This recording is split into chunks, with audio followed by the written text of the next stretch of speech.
हर हर महादेव प्रिय साथियों, स्वागत है आपका आपके चैनल के हिंदी कहानियाँ में। बहुत समय पहले की बात है। स्वर्ग में एक नन्ही आत्मा अपने आने वाले जीवन की तैयारी कर रही थी, लेकिन उसका मन बेचैन था। उसके भीतर सवालों का सैलाब था। वो डर रही थी एक अनजानी दुनिया में जाने से, जहाँ कोई उसे जानता नहीं, जहाँ उसे जीना, बोलना, समझना और सहना सीखना होगा। स्वर्ग में अद्भुत शांति है। चमकते बादलों के बीच एक दिव्य आत्मा जन्म लेने के अंतिम क्षणों की तैयारी कर रही थी। चारों ओर बहुत सुंदर दृश्य था, मधुर संगीत बह रहा था, लेकिन उन नन्ही सी आत्मा के मन में अब भी एक डर और बेचैनी बनी हुई थी। आत्मा ने आंखें मूंदकर भगवान से कहा, हे प्रभु, मैं धरती पर जाने वाला हूँ, पर मुझे डर लग रहा है। वो दुनिया मेरे लिए अजनबी है। मैं इतना छोटा हूँ कि ना अपने पैरों पर खड़ा हो सकता हूँ, ना खुद को बचा सकता हूँ। कृपया मुझे अपने पास ही रहने दीजिए। मुझे यहाँ से कहीं नहीं जाना। तब ईश्वर मुस्कुराए। उनके नेत्रों में ममता छलक आई। वो आगे बढ़े और आत्मा को अपने आलिंगन में ले लिया, जैसे कोई पिता अपने बच्चे को समझा रहा हो। ईश्वर बोले, मेरे बच्चे, उन्होंने कहा, डरो मत, मैं तुम्हारे साथ हूँ। मैंने तुम्हारे लिए एक विशेष फरिश्ता चुना है। वो धरती पर तुम्हारा इंतजार कर रही है। जैसे ही तुम वहां पहुंचोगे, वो तुम्हें अपनी बाहों में भर लेगी और तुम्हारा सारा डर समाप्त हो जाएगा। फिर आत्मा ने आश्चर्य से पूछा, फरिश्ता, क्या वो मेरी रक्षा करेगी? हाँ, ईश्वर ने कहा, वो तुम्हारे लिए रातों की नींद त्याग देगी। जब तुम रोओगे तो वो बिना थके तुम्हें चुप कराएगी। जब तुम बीमार हो जाओगे तो वो तुम्हारी सांस के साथ लड़ेगी। वो तुम्हारे लिए अपना अस्तित्व भी भुला देगी, बस तुम्हें मुस्कुराते देखने के लिए। आत्मा की आंखों में अब एक चमक थी, पर सवाल अब भी थे। भगवान, यहाँ स्वर्ग में तो मैं बस गाता हूँ और मुस्कुराता हूँ, मुझे कोई चिंता नहीं।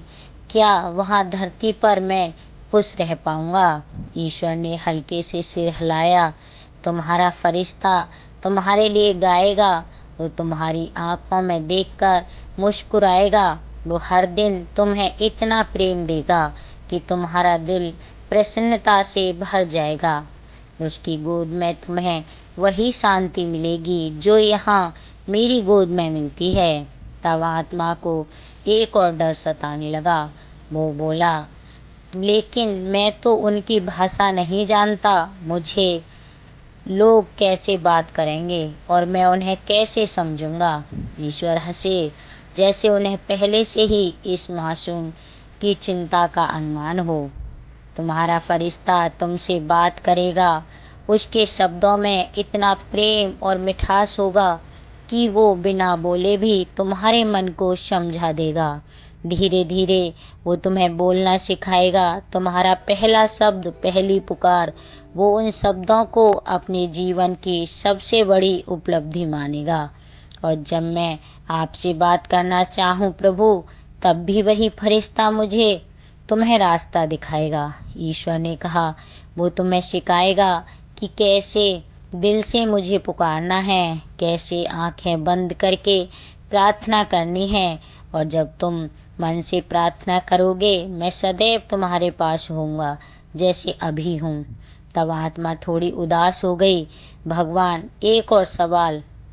मैंने सुना है कि धरती पर बुरे लोग भी होते हैं जो दूसरों को कष्ट पहुंचाते हैं। मैं उनसे कैसे बचूंगा? तब ईश्वर का चेहरा गंभीर हो गया, लेकिन उनका स्वर शांत और मजबूत था।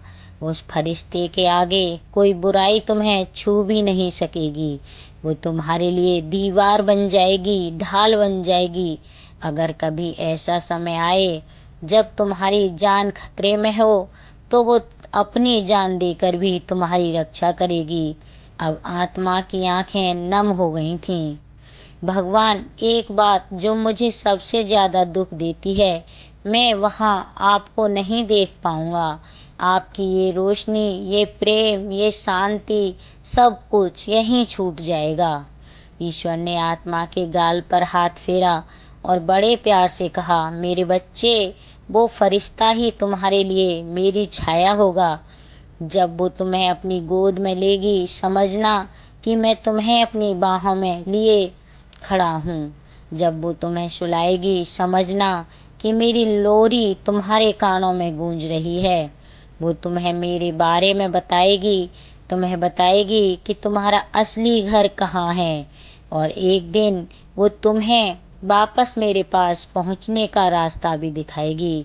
उसी समय स्वर्ग की नीरवता टूटती है। पृथ्वी से एक करहाने की आवाज़ आती है। एक माँ प्रसव पीड़ा में है, बच्चे का जन्म होने वाला है। ईश्वर ने आत्मा को धीरे से नीचे देखा और बोले, अब तुम्हें जाना होगा, तुम्हारा फरिश्ता तुम्हारा इंतजार कर रहा है। आत्मा डरते हुए बोली, भगवान, अब तो मैं जा रहा हूँ, लेकिन कृपया मुझे उस फरिश्ते का नाम बता दीजिए जिसकी गोद में मैं रहूँगा, जिसकी आँखों में मैं ईश्वर को देखूँगा। ईश्वर मुस्कुराए। उनकी आँखों में एक अजीब सी चमक थी, एक दिव्य शक्ति की। उन्होंने आत्मा के कान में धीरे से कहा, उस फरिश्ते का नाम माँ है। माँ सिर्फ एक शब्द नहीं, यह ईश्वर की सबसे सुंदर रचना है। वो जो खुद भूखे रह जाए लेकिन अपने बच्चे को खाना खिलाए। वो जो थक जाए लेकिन अपने बच्चे के लिए थकना भूल जाए। वो जो खुद को भूल जाए पर अपने बच्चे को कभी न भूले। माँ वो फरिश्ता है जो हमारे जीवन की शुरुआत बनती है और आखिरी सांस तक हमारे लिए ईश्वर का सबसे बड़ा उपहार बनी रहती है। प्रिय दर्शकों, अगर आपकी माँ भी आपके लिए एक ईश्वर का भेजा हुआ फरिश्ता है तो इस वीडियो को लाइक और शेयर ज़रूर करें तथा साथ ही हमारे चैनल को भी सब्सक्राइब करें और हमें एक प्यारा सा कमेंट करके ज़रूर बताएं कि आपकी माँ क्या आपके लिए एक फरिश्ता है। धन्यवाद। हर हर महादेव।